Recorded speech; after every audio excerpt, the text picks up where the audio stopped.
పృథ్వీ ఈ అంశం తీసుకుని ఇంతమందిని ఇక్కడ సమీకరించినందుకు అభినందనలు తెలియజేస్తూ, నిజమే చాలా బాధగా అది మా వ్యక్తిగత సమస్య కాదు అని సరిపెట్టుకుని ఉన్నదే ఈ సోషల్ మీడియా దాడులు, ట్రోలింగ్లు, కేసులు. ఎన్నో కేసులు, ఒక్కొక్కసారి ఒక దాడి జరిగిందంటే ఈ వాట్సాప్ యూనివర్సిటీలు పోస్టులు పెడితే అవి కనీసం 300-400 పోస్టులు కనిపిస్తాయి మనకి. ఆ తర్వాత ఇక అడ్డమైన చెత్త రాస్తారు.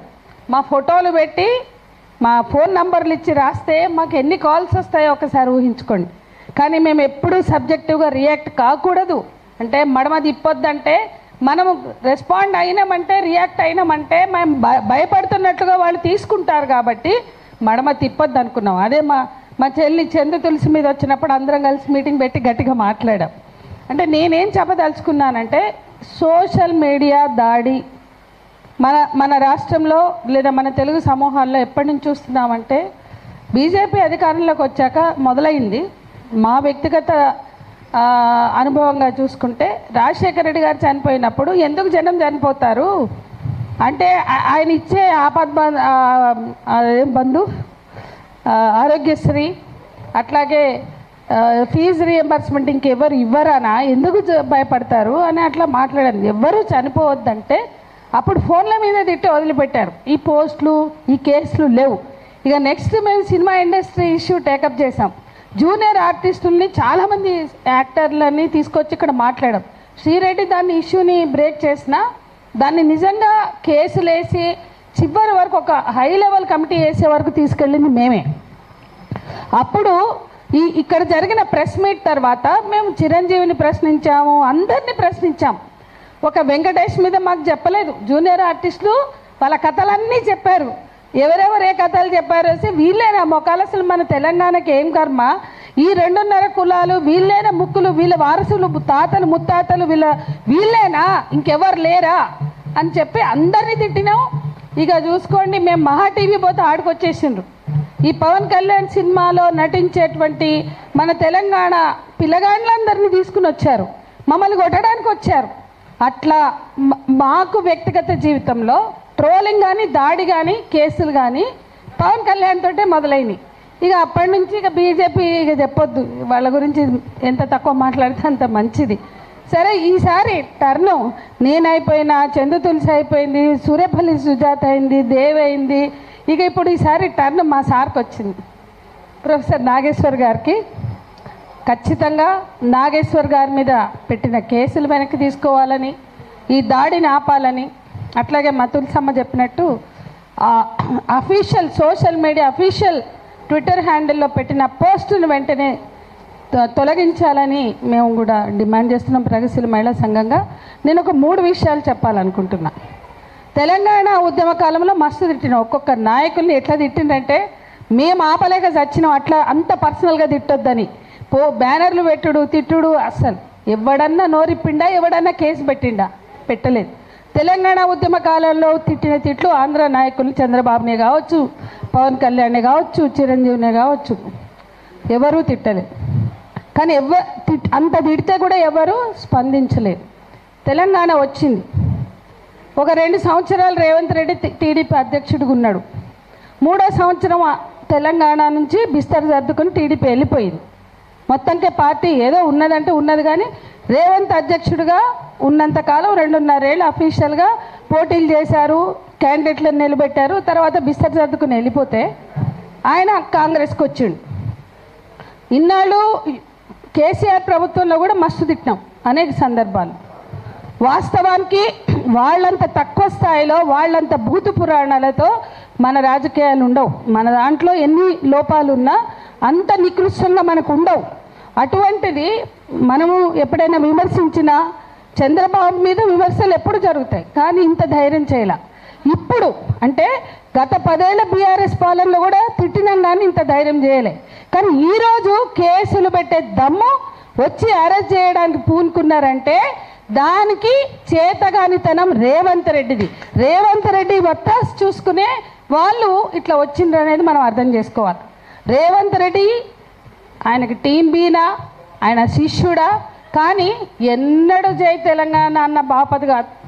తెలంగాణ ఉద్యమాన్ని తెలంగాణ స్పిరిట్ని, తెలంగాణ ఆకాంక్షల్ని, తెలంగాణ భావోద్వేగాల్ని, తల్లుల గర్భశోకాలని, బిడ్డల త్యాగాలని ఏ రోజు పట్టనివాడు, పట్టించుకోనివాడు. అసుంటాయన ఇవాళ తెలంగాణకి ముఖ్యమంత్రి అయితే ఎవరికి దమ్మొస్తుంది? ఎట్లా దమ్మొస్తుంది? ఎట్లా అవకాశం వస్తుంది అంటే గిట్లనే. ఇవాళ సార్ అన్న ఆ వ్యాఖ్యలకి ఇంతగా వాళ్ళు రియాక్ట్ అవుతున్నారంటే తెలంగాణలో దీన్ని అవకాశంగా తీసుకోదలుచుకున్నారు. అది మనం ఏదో కోపంతో, ఉద్వేగంతో, నఫరత్తో, ద్వేషంతో మాట్లాడితే వెళ్ళేది ఏం లేదు. ద్వేషంతో మాట్లాడడం ముఖ్యం కాదు. ఆలోచన చేద్దాం, స్పష్టమైన కార్యాచరణను రూపొందించుకుందాం.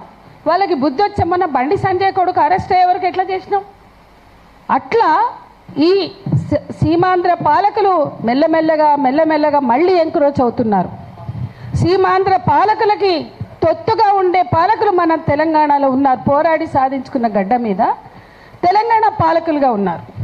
ఈరోజు వాళ్ళు అవకాశం తీసుకుంటున్నారు అనేది మనం గమనంలోకి తీసుకుని ఎట్లా దీన్ని తిప్పికొట్టాలి అనేది ఆలోచించకపోతే ఇవి పెరుగుతాయి. ఇవి దాడులా, కేసులా కాదు. ఇది తెలంగాణ మీద తిరిగి నా ముందు మాట్లాడిన వాళ్ళు కూడా మాట్లాడారు. తెలంగాణ మీద పెత్తనాన్ని మళ్ళీ సాధించడం కోసం చేస్తున్నవి. ఈ అడుగులు పడకుండా, ముందుకు రాకుండా ఎదుర్కోవాలంటే సార్ మీద కేసు ఎత్తేసేంత వరకు కూడా ఈ ఐక్య పోరాటాన్ని కొనసాగించాలనేది నేను ఒకటి చెప్పదలుచుకున్నా. ఇక మీడియా చంద్రబాబుకు అనుకూల మీడియా, రేవంత్ రెడ్డి, చంద్రబాబుకైనా రేవంత్ రెడ్డి కన్నా అనుకోండి, రేవంత్ అనుకూల మీడియా, చంద్రబాబు పవన్ కళ్యాణ్ అనుకూల మీడియా అనుకోండి, లేదా బీజేపీ అనుకూల మీడియా. కానీ ఇవాళ మన తెలంగాణ గడ్డ మీద ఇంకా ఉన్నారు మీడియా. కాబట్టి ఈ మీడియా మధ్య కూడా నేను లాస్ట్ టైం కూడా చెప్పిన, ఈ మీడియా మధ్య ఐక్యత కావాలి. ఏదో మూడో కన్ను అంటారు కదా, థర్డ్ ఐ, అట్లాగే ఒక మూడో ఫ్రంట్ ఇవాళ మీడియాలో కూడా కావాలంటే ఒక ఐక్యత, అది మస్ట్ అని కూడా నేను చెప్తున్నా. ఎందుకంటే వాస్తవాలను చెప్పే దమ్మున్న ఛానళ్ళు మనకున్నాయి. చిన్నవే కావచ్చు, చితకవే కావచ్చు, యూట్యూబ్లే కావచ్చు. కానీ వీళ్ళందరి ఐక్యతను కూడా ఎట్లా చేయాలి, పృథ్వీ మిగతా వాళ్ళు ఆలోచించాలి. సార్ జర్నలిజం డిపార్ట్మెంట్ నుంచి వచ్చారు. ఇది ఇవాళ ఒక రవీష్ కుమారో, ఒక సిద్ధార్థ వరదరాజనో, ఇటువంటి ఎందరో నిలబడ్డారు. ఇప్పటికీ కూడా ఎన్ని ఆంక్షలు వేసినా, ఎన్ని కేసులు పెట్టినా. ప్రొఫెసర్ పద్మజ షా గారు కూడా జర్నలిజం డిపార్ట్మెంట్ నుంచి వచ్చారు. ఇవాళ ఎంపతితో సంఘీభావంగా వచ్చారు. ఇటువంటి పెద్దలు ఉన్నారు. ఈ రోజు కూడా ఎక్కడ రాజీ పడకుండా పోరాడుతున్నటువంటి వాళ్ళు, ఉద్యమాలతో ఉన్నవాళ్ళు, ప్రజలతో ఉన్నవాళ్ళు, ప్రజల సమస్యల్ని కోసం గొంతు విప్పే ఇటువంటి ప్రొఫెసర్స్ మనకున్నారు. మనం కొంచెం వినూత్నంగా ఆలోచించి ఈ మీడియాలో ఉన్న ఈ ప్రొఫెసర్స్ని, ఇంకా మీడియాలో ఎడిటర్లుగా, సబ్ ఎడిటర్లుగా ఎవరైనా మనకు అనుకూలంగా ఉంటే వాళ్ళని, ప్లస్ జర్నలిస్టులని, నిజంగా ప్రజల కోసం గొంతిప్పే ఛానళ్ళని కలిపి ఒక ఐక్యతా ఫ్రంట్ని ఏర్పాటు చేస్తే మరింత బలంగా ఉంటుంది అనేది నేను ఒక సూచన చేస్తున్నాను. ఇక మొత్తంగా చూస్తే ఈరోజు రాజకీయాలు గొంతు విప్పితే జర్నలిస్టులా, యాక్టివిస్టులా, లేకపోతే మరెవరా చూడట్లేదు. ఇప్పుడు మా మీద ఎప్పుడో పెట్టేసిండ్రు, కేసీఆర్ టైంలోనే ఊపా పెట్టిండ్రు. ఇప్పుడు ఎప్పుడు చూసినా నోటీసులు వస్తూనే ఉన్నాయి. మా పాస్పోర్ట్లు ఇస్తలేరు. ఒక 2017 నుంచి మేమంతా నిర్బంధంలో ఉన్నాం. ఇప్పటికే కొనసాగుతుంది, అనేక రకాలుగా కొనసాగుతుంది. ఆర్థిక దిగ్బంధనాలు పెడుతున్నారు. మేము బయటకు ఎందుకు మాట్లాడట్లేదంటే పోరాడే వాళ్ళ ధైర్యం చెక్కు చెదరొద్దని, పోరాడే వాళ్ళని నీరుగార్చొద్దు, వాళ్ళ కాన్ఫిడెన్స్ దెబ్బతినొద్దని మేము మాట్లాడట్లేదు. ఎట్లా ఆర్థిక దిగ్బంధనం ఉందో నా దగ్గర ఆధారాలు ఉన్నాయి. అంటే మా జీవితాలను అన్ని వైపుల నుంచి కమ్ముకుని వస్తున్నారు. అయినా కూడా రాజీ పడదలుచుకోలేదు. రాజీ పడకుండా ఇక్కడ ఎంతోమందిని పనిచేస్తున్నాం ఈ తెలంగాణ గడ్డ మీద. ఆంధ్రప్రదేశ్లో అట్లా అంత ఉన్నారు కానీ అంత ఉండకపోవచ్చు.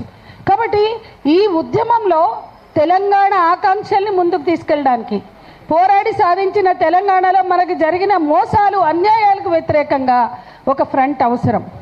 ఒకప్పుడు కోదండరామ్ సార్ లాంటి వాళ్ళు జేఏసీలు పెట్టి చేశారు. ఈరోజు ఆ ఫ్రంట్ చాలామంది మేధావులు ఉన్నారు. అయితే కాంగ్రెస్తోనో లేకుంటే బీఆర్ఎస్తోనో ఉండకుండా ఉండే మేధావులు కూడా ఉన్నారు. ఇటువంటి వాళ్ళందరూ కూడా ఒక ఐక్యత ఫ్రంట్, ఉద్యమ ఫ్రంట్ పెట్టాల్సిన సందర్భం. రాబోయే కాలంలో మనము తెలంగాణ ప్రజల పక్షం వహించాలంటే తెలంగాణ ప్రజల హక్కుల కోసం పోరాడాలంటే ఒక సంఘటితంగా ఉండవలసిన అవసరం ఉంది. ఇది కూడా నేను స్పష్టంగా చెప్పదలుచుకున్నా. ఎందుకంటే రాను రాను రాను రాను ఎప్పుడైతే రేవంత్ రెడ్డి వచ్చిండో అంతకుముందున్న వాయిస్ కూడా బీఆర్ఎస్ ఉన్నప్పుడు ఎంతో కొంత వాయిస్లు ఉన్నాయి, ఉద్యమాలు ఉన్నాయి. ఈయన వచ్చినాక ఆయనతో కూడా చేస్తలేదు.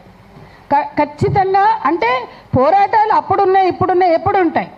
కానీ ఈరోజు మీడియా వైఖరి కావచ్చు, రాజకీయ పార్టీల వైఖరి కావచ్చు, ఉద్యమాల మీద అణచివేత కావచ్చు, ఈ వాయిస్ కూడా పోకుండా అడ్డుకుంటున్నారు. ఇటువంటి స్థితిలో మనం మీడియాతో లాబింగ్ చేద్దాం, మనం అందరం కలిసి ఒక ఐక్య ఉద్యమాన్ని నిర్మిద్దాం. అప్పుడే తెలంగాణ ప్రజల గొంతుని నొక్కే ధైర్యం చేయకుండా ఉంటారు ఈ పాలక వర్గాలు. ఆంధ్రలో ఉన్న పాలక వర్గాలైనా, తెలంగాణలో ఉన్న పాలక వర్గాలైనా.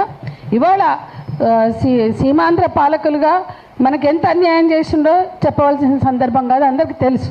కానీ పక్క రాష్ట్రంలో వాళ్ళ పని వాళ్ళు చూసుకోకుండా మన ప్రొఫెసర్ గారి మీద కేసు పెట్టి చేస్తున్నటువంటి ఇది రేపటి రోజున ఒక ఇండికేషన్ ఇస్తుంది అనేది మనం గ్రహించి ఖచ్చితంగా తిప్పికొడదామని చెప్తూ, అట్లాగే ఇవాళ ప్రజాస్వామిక శక్తులు, ప్రజా ఉద్యమాలు, ప్రజా సంఘాలు వీళ్ళందరూ కలిసి కూడా ఈ ఇష్యూ మీద ఒక ఐక్య కార్యాచరణను రూపొందించాలని మరోసారి చెప్తూ సెలవు.